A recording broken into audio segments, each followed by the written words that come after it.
Stella Assange, Julian Assange's wife, she went to Australia and she tried meeting with the Prime Minister, but the Prime Minister refused to meet with her. He's making more of an effort than his predecessor, certainly making more of an effort to get Julian freed. I don't understand why he didn't meet with her, but in any case, let me show you the video where he was asked in Parliament why he refuses to meet. Give the call to the honourable member for Clark. Speaker, my question is to the Prime Minister. Prime Minister, you would be aware that Stella Assange is in Parliament House and in fact is in the gallery right now. Prime Minister, why are you not meeting with Stella today? Will you meet with Stella tomorrow? And why won't you do more to see Julian Assange reunited with Stella and their young sons, Gabriel and Max? The call to the Prime Minister. I thank the member for his question, and indeed who I meet with is determined by the priorities that my office has. A priority for us isn't doing something that is a demonstration, it's actually doing something that produces an outcome. And that's my focus, not grandstanding. And so if I thought that would help, then yes, there would be a case that the member for Clark has.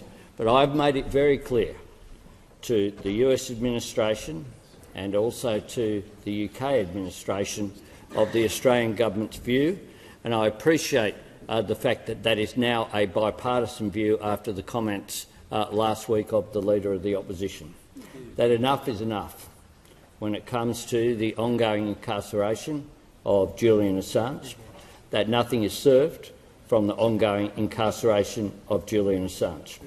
And what I have done is to act in the most effective way possible. If having a demonstration produced an outcome, then there would be an argument. But what I have done is act diplomatically in order to maximise the opportunity that is there of breaking through an issue which has gone on for far too long. So I appreciate the member's sincerity on this issue, along with a range of other members from across the parliament who have raised this issue. As an Australian citizen, I have made representations. I will continue to do so. This issue is not a simple one, and I do not make my motivation here is not to make a judgment. People will have different judgments about the actions of Mr Assange and can still reach that conclusion of enough is enough. I hate when people do this. I know maybe perhaps he means well when he says this exact part, but people say like, well, you might have qualms about Assange's behavior, and maybe like they're trying to infer.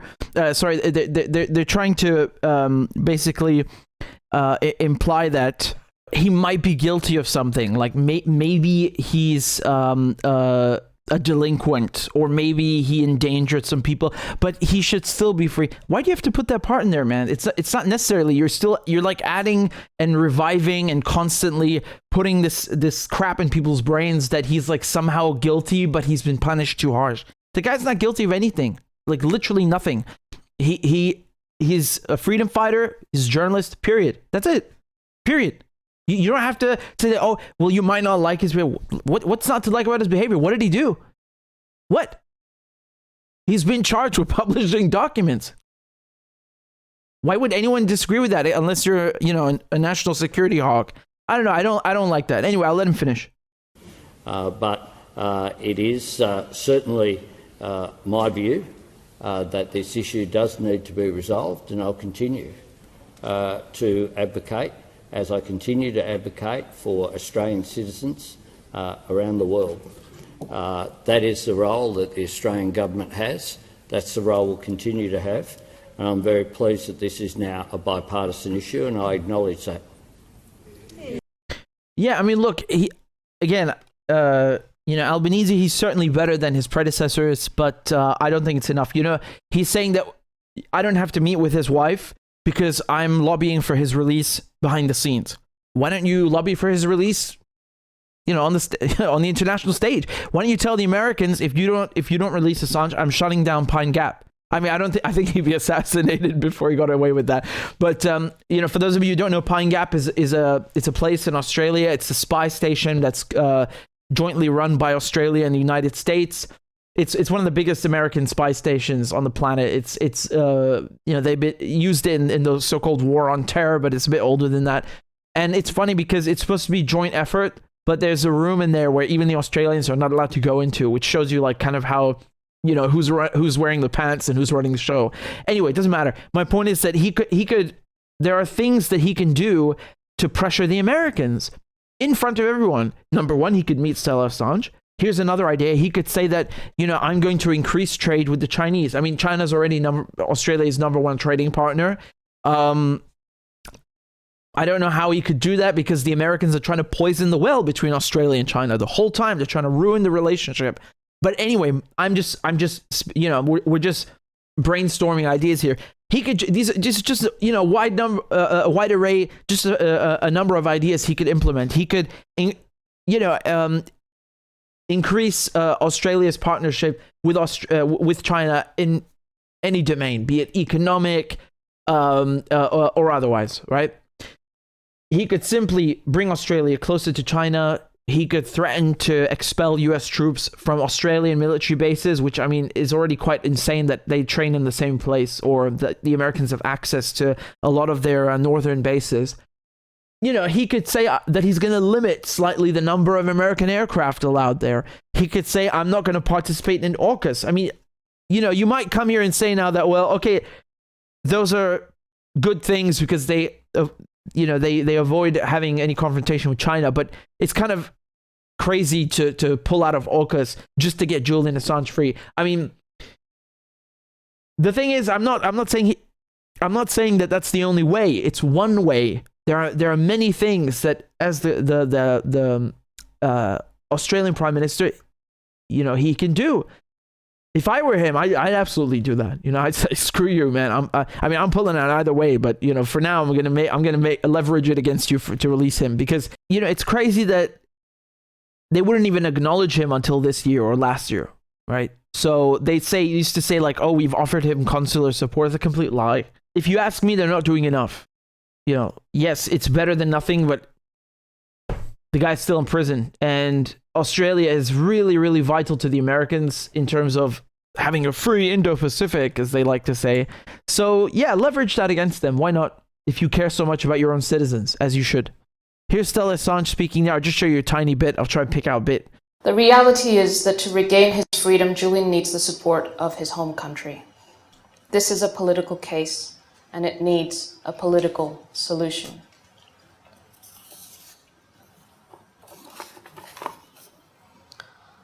I am often asked what Julian's day-to-day is like and what we talk about.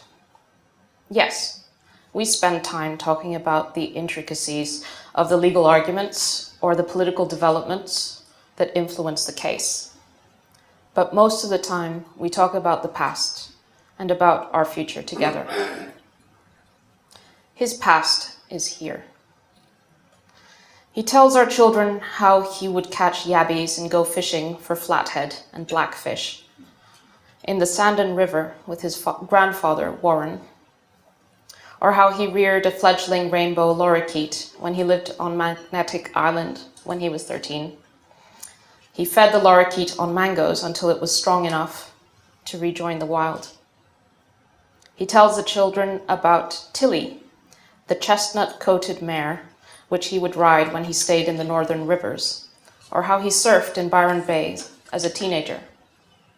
He tells them about his beekeeping in the Dandenong Ranges in Victoria. That's how I imagine Julian when he is free, not behind the cold blue glare of a computer screen, but cycling through Melbourne like he used to do, or feeling his bare feet sink into the cool sand. You got to imagine that this guy is locked up 23 hours a day. And it's kind of crazy because you think of what he'd be treated like in the States. it's already, it's already quite similar to that. He's in solitary confinement, basically. And in America, obviously, it'd be even worse. But the way that it is in the embassy and in Belmarsh prison, this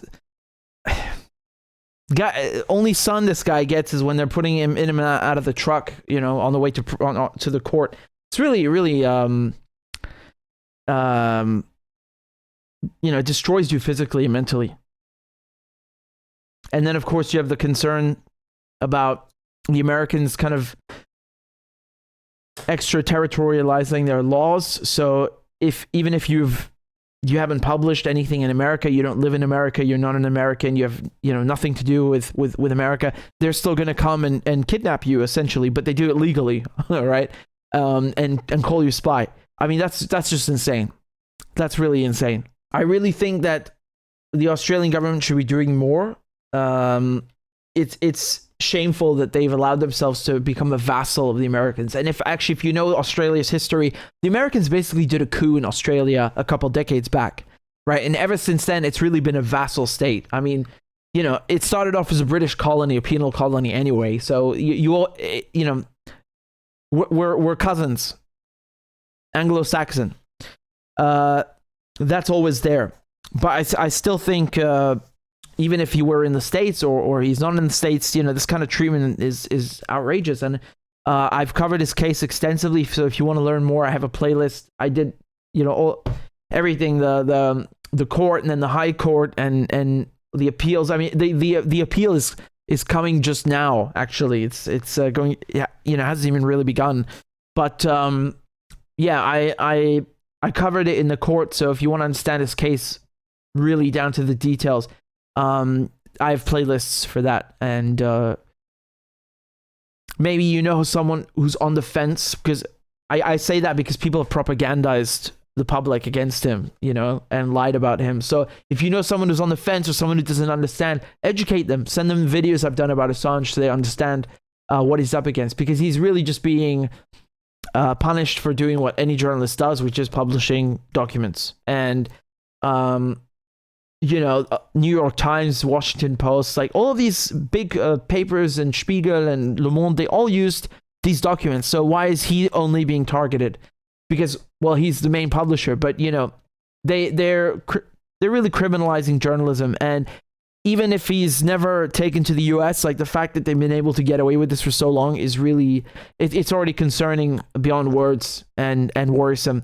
And it's like another one of these things where they lecture China and Russia about, oh, you should release this journalist. Oh, you don't have press freedoms. Well, I can tell you one thing, man. There's no press freedom in England and no press freedom in America. That's just a myth. It's an absolute myth and a lie. And he's a testament to that. And the fact that you have this BBC Verify madness, this whole so-called disinformation industry and state media, it's wild. I don't think anyone grasps how big this whole thing is. Just going back to Julian, you can see here his brother posting that they're in Parliament House, and you can see Jennifer Robinson, his lawyer here, or one of his lawyers actually, and there's his wife meeting with MPs. And yeah, it's a very good thing that he has broad support in Australia. Julian has support in on both sides of the aisle, as the Americans would say, right? So that's a good thing. And the fact that it's a bipartisan issue kind of shows you again that people understand what it is and they support him, and they don't have any qualms about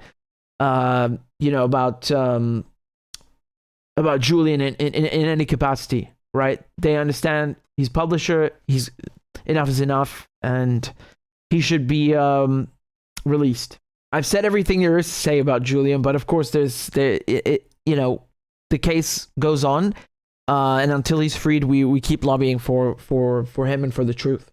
So if you want to understand the case against him, what the Americans are doing, because it's basically happening in England, and they're trying to extradite him to the US, right? And they've accused him of espionage and conspiracy to commit computer intrusion. It's all lies. It's all absolute lies. And the fact that this was okay is it's a stain. It's a stain on England, and it's a stain on Australia that this has been allowed to go on for so long. It's really embarrassing. Extraordinarily, extremely embarrassing beyond words.